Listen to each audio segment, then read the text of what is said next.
who is on the commission is here. Our first item on the agenda is to approve the minutes of June 1st, 2021. I would entertain a motion. I have a motion by Herbst and a second by Jean. Is there any discussion? Mr. Robinson. Thank you.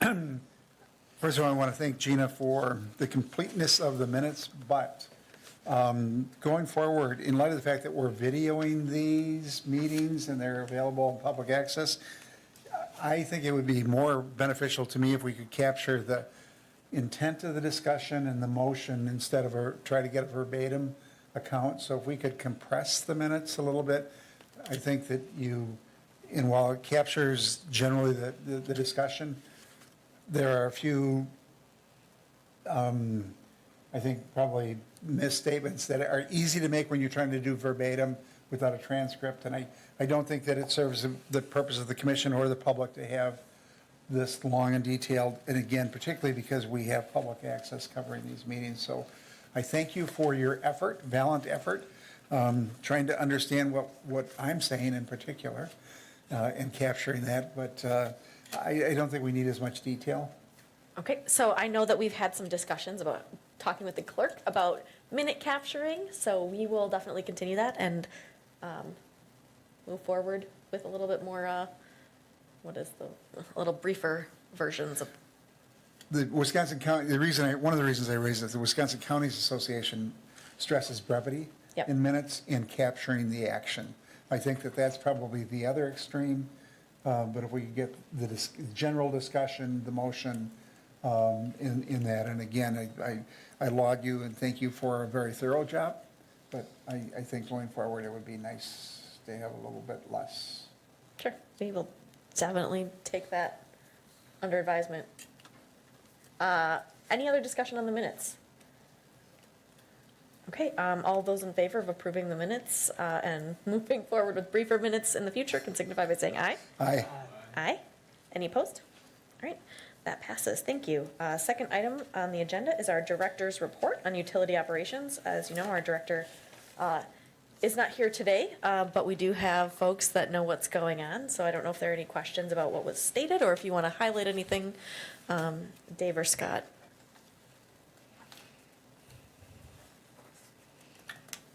I don't think I have anything to highlight, but if there's any questions, we would entertain questions. Okay. I had a question. Does this work? Yeah, you might have to turn it on though. It's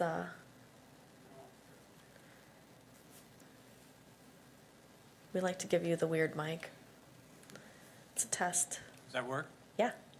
I just had a question on leak detection schedule for July 6th, which is today. Is that ongoing, Scott? It will be, she plans on being here until about Monday next week. He's going to work through the weekend. Okay, so we'll have a report at the next meeting? We should have a report at the next meeting. Okay. Mr. Robinson. I'm not sure who to direct this to, but I think you, Scott, CW3, the well that we're now going to waste. What was the purpose behind that well? That was water supply. That's a Superfund site. Right. So we're required to treat the water, remove the VOCs prior to any use to the water. So what was constructed, or the agreement at the time, was that we would treat the water, remove the VOCs, and the cost associated with the water treatment, other than the VOCs, was borne by the utility. VOC remediation was borne by the responsible parties. So it was a way of remediating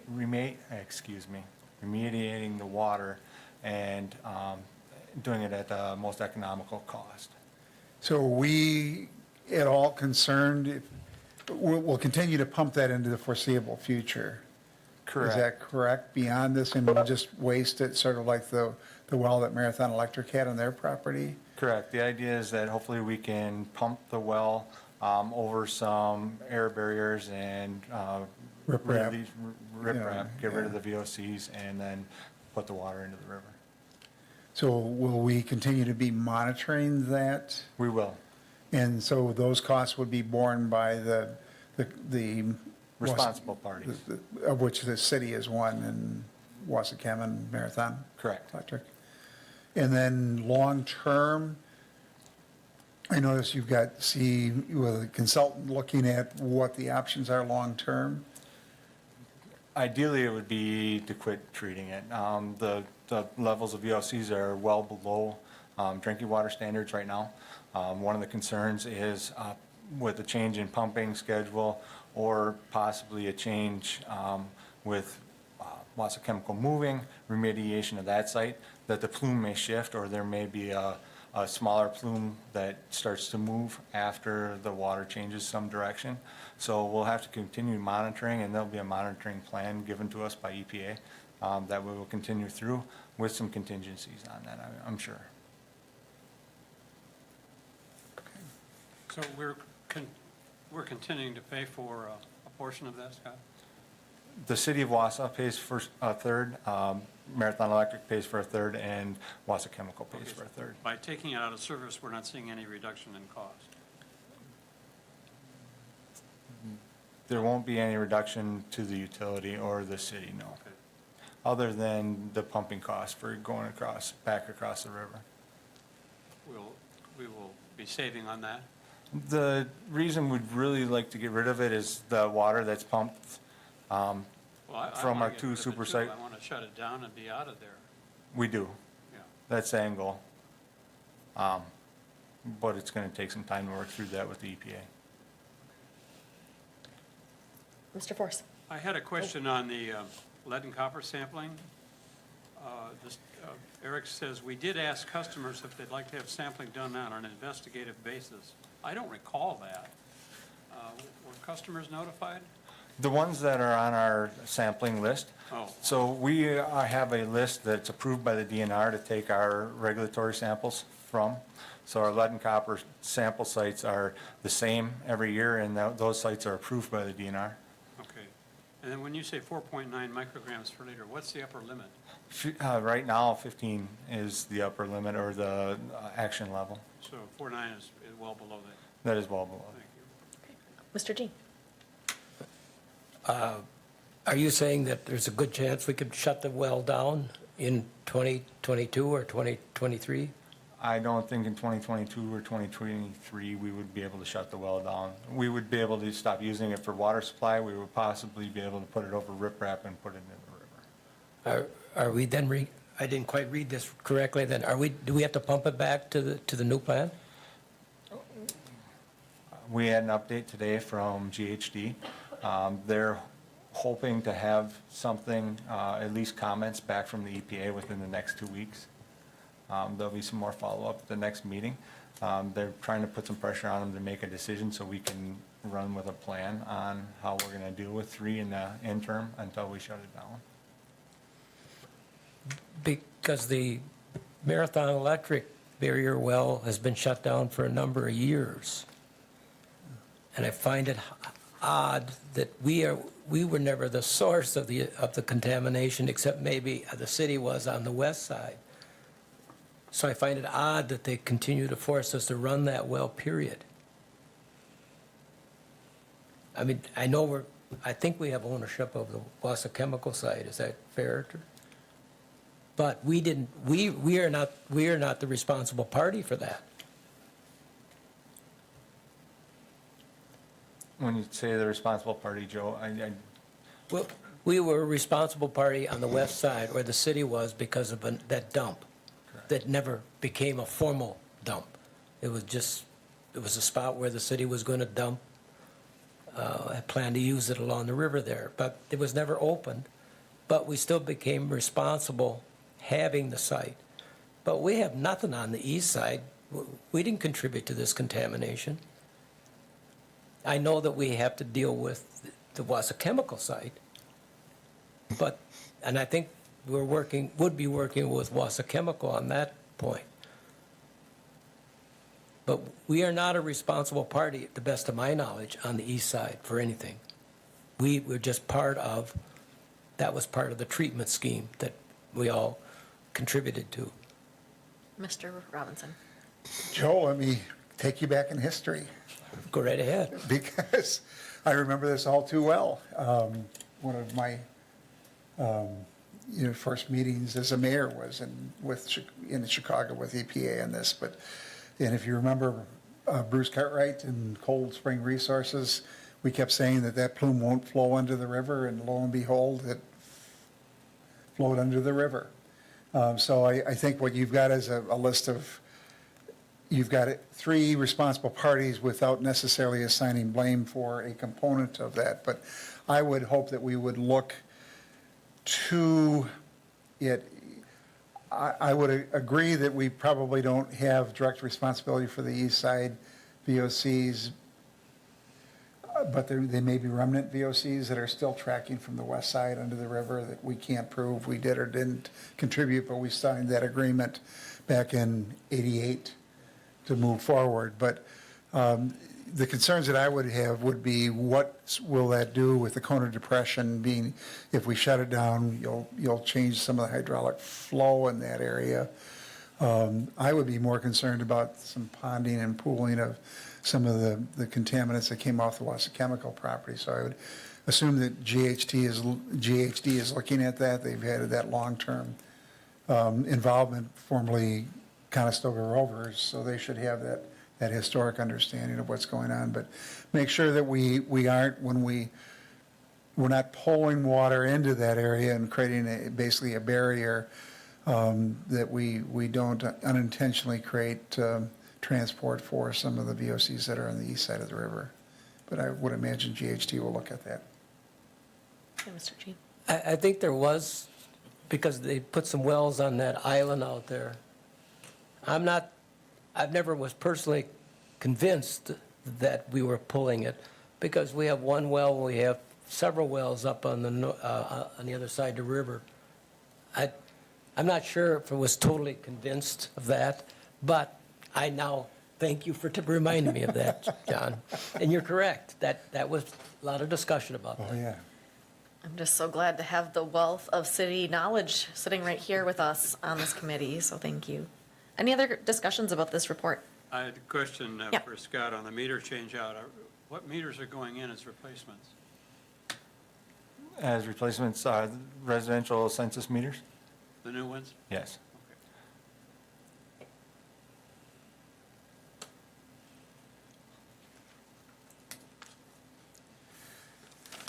Okay. Anything else? You need a motion to accept? I don't know that we need a motion to I don't think accept we the do. report. We just put it on file. Yep. All right, so we have now moved along to item number 3, discussion and possible action on a utility-owned solar array or partnership with WPS.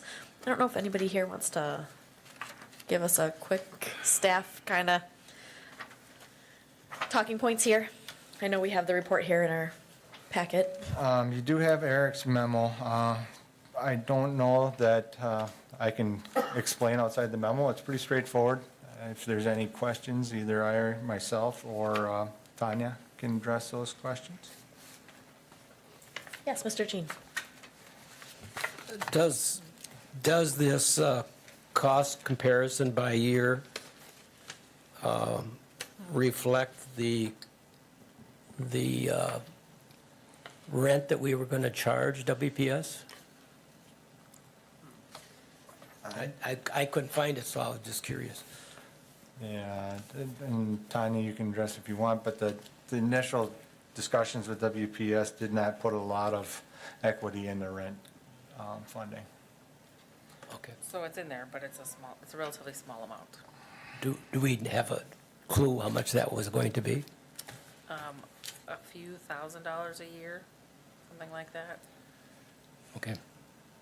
And that's based on what they pay others.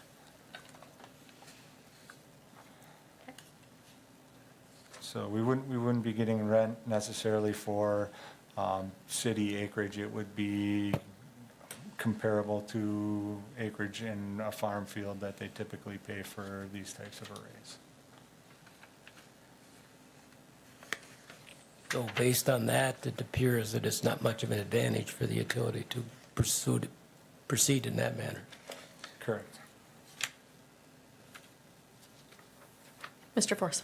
Joe, did you mean by that comment, to proceed in that manner, to mean to partner up with NatureWise? Is that what you're referring to? Yes, that's how I read that. It would be better off that we would own our own array of units and take care of the maintenance and some, that was the take I got from the memo, okay? Mr. Force? I asked Eric at the last meeting, if we were to go ahead on our own, the capital costs would have to be borne by ratepayers, and the response, which I think is in the minutes, is that the PSC would have to arbitrate that. Is that still the case, and is the timing okay there? I mean, if we decide to go our own and we've got a few $1 million in capital expense facing us that we're going to have to transfer back to ratepayers, when does PSC rule on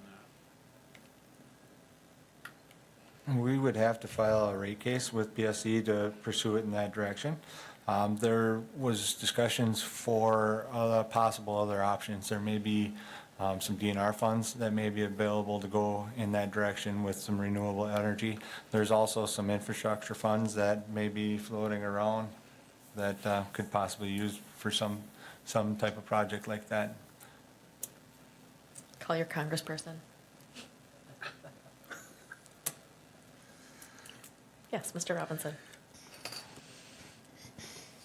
You know, I may be the reason why we have the recommendation before us, but I think it's a good idea for us to explore that and to continue to evaluate partnership opportunities going forward. I think the concerns that we had is that last time we really didn't have a true pro forma that reflected the cost, the life cycle cost and a true comparison. And I'm not sure that we're still there, but I think that what we've realized is that the NatureWise program may not be the best fit for this project. There may be other opportunities for us to partner. I know the county is looking at this through the solid waste facility and what to do with the methane with fiber recovery, looking at trying to take that into the pipeline. And there are some credits that are available for the gas side of things. I don't know if there are corresponding credits that might be available for the unused portion of the electricity, but I think for the time being, do we need a motion to proceed to continue to move toward the utility implementing the solar array panel, but also to continue to explore partnerships with all entities? Yeah, so I guess we can have a motion. If that is a motion, we can continue to move forward as a utility-owned array, but continue the discussion with partners. Yeah? Yes. Okay, I would entertain a second. I'll Okay. second that. A second by Force. Any discussion on this? Okay. Oh, yes. Yeah, I do think the capital cost issue here is something we have to address because we have increased rates substantially for our ratepayers. I don't know, I haven't had any personal response to that, but I know that the bills have gone up, and I assume that the financial burdens on some are pretty difficult for them to make those payments. So this would be in addition to that. I agree with John.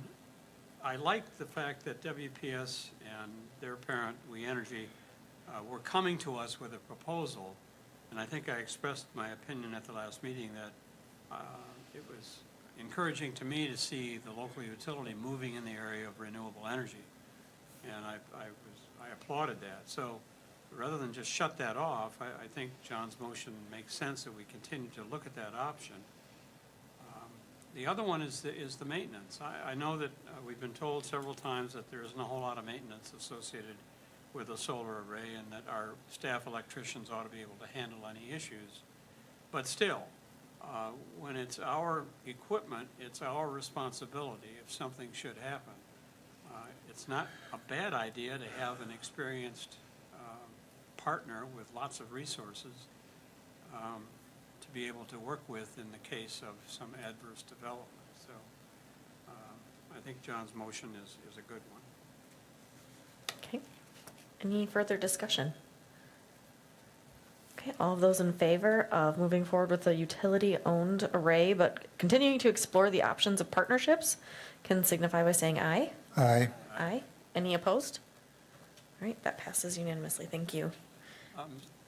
Yes. Mayor, I had a question about public participation here. I know that there've been some references to having a meeting with the residents in that area. I don't know if any plans are made or if that's premature. Yeah, well, I was hoping to give you an update because that neighborhood had a neighborhood meeting scheduled for yesterday, but it was crazy storming and they canceled it. Yeah. So I'll be there next month, but I can talk to the leader of that group and maybe get some more opportunity for us to chat because I'm getting questions from that neighborhood specifically about Sure, it. because we've dropped a major water plant Yeah. in their neighborhood, and now we're looking at a solar array, which will take up a fair amount of space there as Yep. well.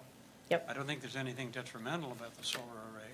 There are but I questions think about the neighborhood- reflections. The neighborhood and- needs yeah. to know what's going on. Totally agree. All right, I will have an update for you hopefully next month. All right, we are now moving on to item number 4, discussion and possible action on lead service line replacement program. Do you want to give us a little, I don't know if we need anything or a brief update here? I believe most of this was follow-up to what we had in here for a memo last month, just on some of the costs. I know it was requested that we bring some updated costs and some costs with staffing numbers broke out. So this is the updated version with a recommendation to go with the chosen option of contracting the work out. Do you have any questions? I commend staff for what I think is an excellent report. I think it's one that we on the board have been looking for some time. And I would agree with the recommendations here. I don't know whether the board needs to take action on this at this point or not, but I would certainly support using outside contractors to replace both the private and public side. I think that makes sense, particularly in this job market where we might not be able to find 12 workers to hire on the city payroll to do this work, plus the training that's involved. So I support that. I also think we do need a mandatory replacement ordinance for the private side in the city. I have no idea how that gets done, but I support that as well. Okay, well, right now we could entertain a motion to go with the replacement program using contracted services, if that was a motion I heard you make almost. I'll make that motion. Okay, I have a motion. Do I have a second? Second by Herbst. Any discussion on the motion? Mr. Robinson? I still am not convinced that it's an accurate reflection, but I don't disagree with some of the logic behind it. Do we typically have these reviewed by finance and HR as part of the? I keep peeking over at Valerie over here. I know that I popped by her office. I don't know if you have anything. Okay. So Valerie's, for the people at home, Valerie worked with Eric on the numbers. And I looked at Green Bay's program, and they had a blend of both utility crew replacement. We do have a utility crew that works on replacements now, don't we? Would we propose not to continue that, or would we continue to do that work? We would continue to do the work we're doing. We have stepped up our replacements of recent. Years past, when homeowners replaced their side, we didn't, for budgetary reasons, replace ours, and we've been doing those. So as we replace them now, there's probably 100 or so services that we could do or do every year just on sewer renewals on private sides. So anytime somebody has a leak, anytime somebody replaces their side, we replace ours as well. So our staff doing typical 30 to 50 service leaks a year, 30 to 50 main breaks, and now we're going to be doing 100 or so services, depending on what the failure rate is on the private side, is going to be pretty tied up doing that with the equipment and the staffing that we have. We're going to continue to do that, but this is going to be an additional 500 to 600 a year. So we're continuing, I didn't hear that in the motion, so we would continue to, we would do maintenance of effort of our current efforts and then look to the contractors to do the others. Now, I also noticed in the article that Eric shared with us that they did a lot of, use the GIS system extensively for tracking, and they seem to have fewer private side lead service connections than what we assume we have? Are we using GIS to track our knowledge of service lines both on the public and the private side? And if not, can we? We are. Our private side information is somewhat limited. We've been adding to it for about 3.5 years now, seeing this was coming. But in the past, it was never asked of us or required to know what was on the private side. Our intent is to try to update some of that with dates of houses and when we switched over, or at least when the plumber switched over to copper. The other thought we had was we were going to go through inspections records. Our records, records are both fairly limited. Past practice is past practice. I guess there's hindsight's 20/20. But those are some places that we're going to start. So there was a significant outreach component to the Green Bay plan, both in terms of coordinating and collaborating with the health department and the city, and they use stadium tax excess revenues to supplement this, as well as the state fund. It might be worthwhile for us, before we engage in this, to look at that Green Bay model and develop a model and approach, a holistic approach, and how we would handle, they did outreach with the Hmong and the Hispanic community, how we would roll this out, how we might educate the public. They happened to hit it at the same time that Flint, Michigan was making the news, which made it easier to sell. But I think that again, this is something that they had rate increases, average 3% rate increases a year, following up on Jim's concerns. Anything that we add has potential. So I'd like to have us maybe develop our thought process on how we might have this plan work in terms of maintaining our current efforts, using contractors to supplement that, how we might go about and pursue funding, how we would coordinate with health department and others, and how we would engage the community in the discussion on this on a long-term basis, if that would make sense. Mr. Force. John, surely you've read this closely. I know you do all of these. Point 3 is establish a communications plan. Now, what you're suggesting is that be detailed further with some of the aspects that you just mentioned. I'm assuming that it would be, but, it's just a pretty broad statement, establish a communication plan to users. I don't know who would do that, but I agree with you that the elements you discussed are the ones that would need to be in that plan. Public outreach would be critical.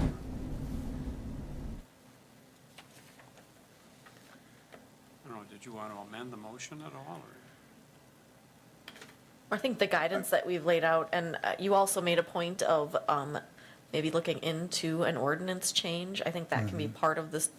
The mandatory ordinance, I think. Yeah, I think we can boomerang that one back. I think we have to have that. Okay. All right, so the motion is to move forward with contracted services for additional lead service line replacement while maintaining our efforts and moving forward with a good communications outreach plan, and also looking at an ordinance change. It's a lot going on there. All those in favor can signify by saying aye. Aye. Aye. Any opposition? Okay, I think we are good. Yes, Mr. Robinson. The Green Bay actually took two kicks at the ordinances. Their first kick was at the requiring disclosure at the time of the sale, at least initially, and the second one was a mandatory replacement. And so when we're evaluating our options, I would encourage us to consider both. Okay, thank you. Sale meaning a real estate transaction. Yes. All right, we are now on to item number 5, discussion and possible action on the sole source purchase request for the rehabilitation and retrofit of the 2.5 pre-trussed concrete tank on Elm Street Reservoir. Do you want to give us a little blurb on it? This reservoir, we've been looking at possibly doing some maintenance work or heavy maintenance work too for the last couple of years. Just been kind of holding on to it. Over the last year, it has, deteriorated at a faster rate than in the past. This contractor, DN Tanks, had given me a budgetary number last year, which went up about 8% coming into this year. Normally, I wouldn't try to sole source an item like this, but DN Tanks did build a tank for us out on Highland. They are building our 2 new tanks at the new water treatment facility, and they have done work with us in the past. They have helped advise us with the new tanks at the facility, and this is going to be one way that we can get it done this year. There's only one other tank company that does this work. We do not have a current relationship with them. The bids that we've had in the past, DN had been lower on those bids that we had from them in the past. Right now, because nobody did any work last year, everybody is scrambling to get work done this year, so availability is limited. So if we want to get this tank done yet this fall, I'm going to have to start moving on it now. We did have $180,000 budgeted for this tank, so we are under the budgetary number. Part of this project also included removal of trees in the park. So there's a lot of trees that were put in and around this tank by the Elm Street Reservoir in the 50s as screening. Those tanks those trees are now overgrown, and they're causing a lot of shade and moisture to stay on the tank, so there's a lot of molding. I would have liked to have had some pictures available, but this kind of got thrown in at the last minute. I didn't know that I could find a contractor available yet this year to do it, so the plan is to remove the trees. I did talk to Deb Ryan, Alder from that district. She understands the need to move the trees and wants us to either work on some screening or possibly some public art in the future. I worked with the Parks Department to lay out a screening plan, so we're going to remove the trees and lay some screening out, but it's going to be contingent on if this can be sole sourced or not.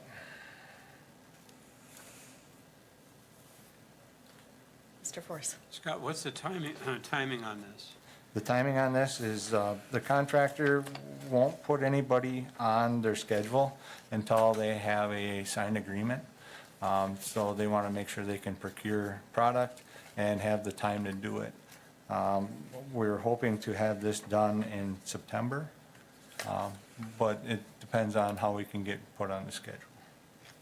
So you wouldn't have time to put out an RFP anyway if you want to stay on that schedule? Not if we want to do it this year. If we want to put it out on RFP, we've been looking at next year.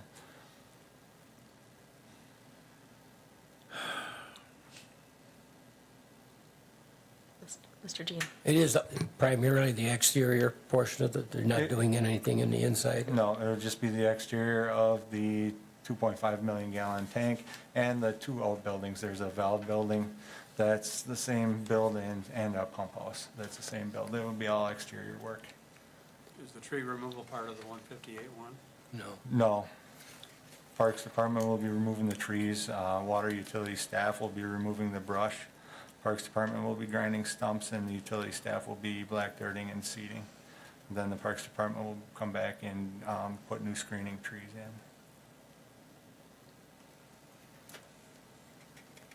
In relation to other contracts we've had for maintenance of painting tanks, doesn't sound like the worst number in the world. It isn't. And I don't have a reference to our capital budget, but there's a 180 or 360 proposed in our capital budget every year for the next 5 years.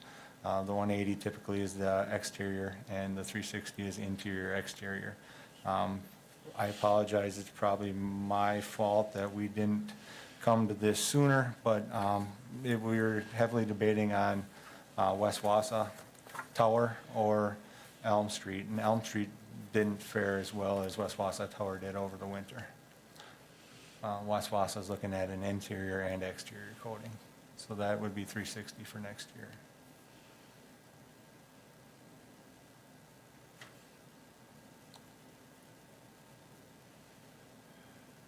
Mr. Jean. I would move to go forward with the planned rehab of the 2.5 million gallon reservoir. All right, so we have a motion. And we have a second by Herbst. Any discussion here? Yes, Mr. Force. Scott and I have talked about the tree removal, and Scott, again, I know that you've talked to Alder Ryan, but make sure that those neighbors around there are not surprised when the chainsaws start in the morning. Please have some kind of a plan to, either through the neighborhood meeting or through Deb Ryan, to make sure that people know what's going on there, because cutting trees down is always an emotional issue for people, particularly if they're used to them and they're close to them. So just be careful there. Do it right. I know you will. Any other discussion? Okay, all of those in favor of the motion approving the upgrades to the tank can signify by saying aye. Aye. Any opposition? All right, that passes unanimously. Last item on the agenda, adjournment motion by, oh, he wants an announcement. Well, it's not an announcement, but I don't know where, and I didn't see anything in the report, Dave, and I should have asked you during the activity report, director's report. How we doing with hiring staff? We have a new person that started on our sewer collection crew today, so that fills out that staff, 5 guys. And then we're re-advertising for a plant mechanic. Okay. Just so, Dave and I have talked about it, and we've got an $80 million investment at a wastewater treatment plant, and we're having a difficult time staffing. And I think we need to think about the future. I'm not going to speak to when Dave decides to retire, but I would like to see somebody on board that be part of the training of, as that contractors complete certain segments, because otherwise we're going to lose all the knowledge. So somehow, some way, we have to have a plan. I've actually talked to Eric about it too. And I would like to have some discussion by this commission as soon as possible. Okay, I would agree, Joe. Succession planning is critical in this time. I did have a question about the rain barrels. There's a page in here, but did you have any comment? Does Eric have any comment on the program, the rain barrel program? well, I know that I've been hearing a lot from people who missed the opportunity to buy and they want it, so probably we'll see that before you next year. Good. So, but yeah, good feedback so far. And 286 was the number of barrels sold. Yep. Great. We had the best crew handing them out, so thank you, everyone. All right, this meeting is now adjourned. Thank you very much, everyone.